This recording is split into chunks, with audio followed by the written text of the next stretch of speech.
Hello Year 7 and welcome to the fourth video here for measurement. In our last video we calculated the area of a rectangle. Today we're going to calculate the area of a triangle. Okay, let's have a look at some of these things.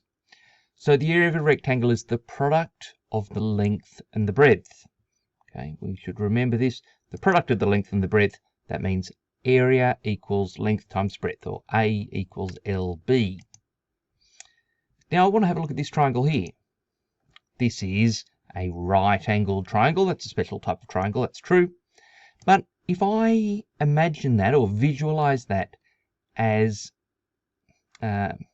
inside a rectangle, we can see the hypotenuse, the sort of diagonal line, if you like, that slope, that inclined line of my triangle, the longest side, that is the diagonal of my rectangle. It goes from one corner to the other corner, and that means that it is exactly half of the rectangle.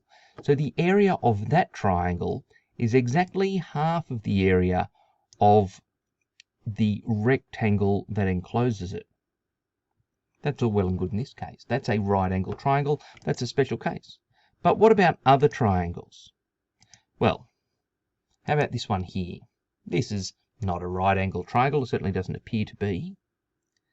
Is that going to have half the area of the enclosing rectangle? We need to look at it visually here again. I'm going to draw a rectangle over part of that triangle. Now, if I only consider that rectangle I've drawn there, that looks reasonably like a square, but I don't think it is. If I look at that rectangle there, exactly half of that rectangle is coloured in red.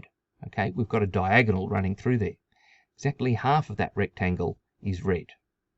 And if I draw another rectangle enclosing the other part of this triangle, exactly half of that rectangle is also red. And together they make one big rectangle. So it might be a bit less obvious there that half of that big full rectangle is coloured in, but it is made up of two smaller rectangles, and exactly half of each of those smaller rectangles coloured in, and that means that exactly half of that enclosing rectangle is coloured in red, meaning the area of that triangle is exactly half of the area of that enclosing rectangle. Why am I so interested in rectangles? We were supposed to be finding the area of triangles. Well, it's because finding the area of a rectangle is frankly pretty easy. Now we talk about length and breadth with a rectangle.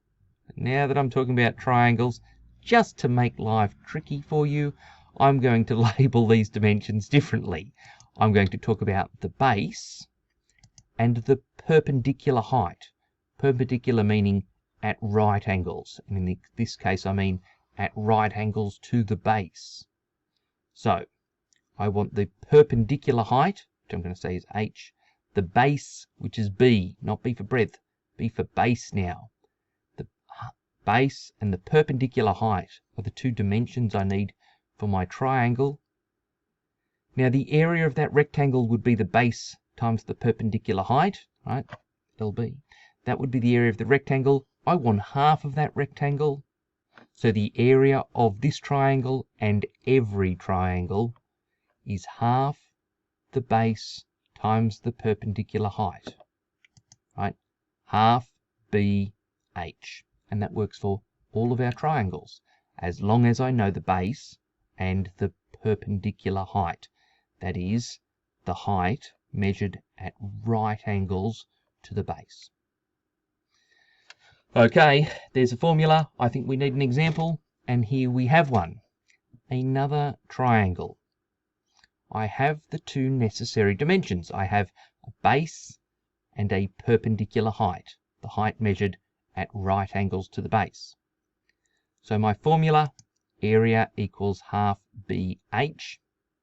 Then I list my substitutions. My base is 6 meters. My height is 8 meters. So I have my formula, my substitutions. After this, I combine those two things together and substitute into the formula. So that means the area equals half times 6 times 8. Instead of writing b and h in my formula, I put in 6 and 8.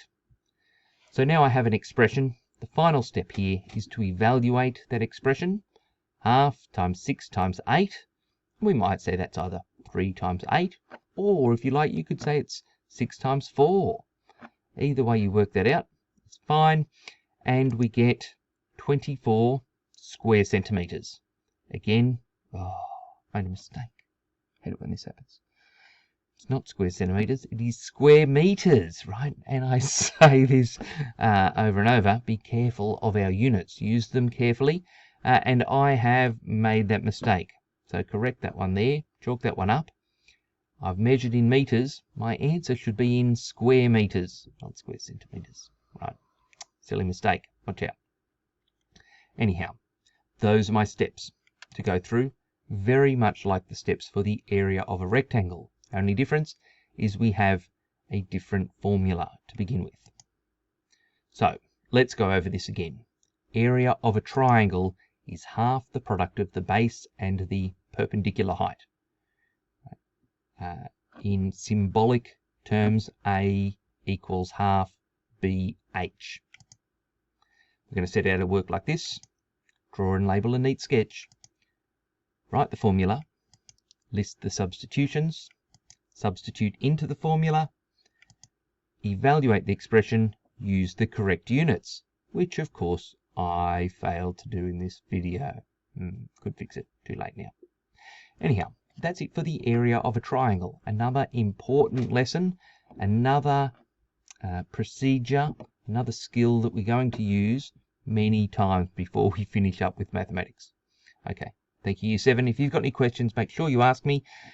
Otherwise, I will see you for our next video, which is the area of parallelograms. Righto. Thank you, Year 7. Next time.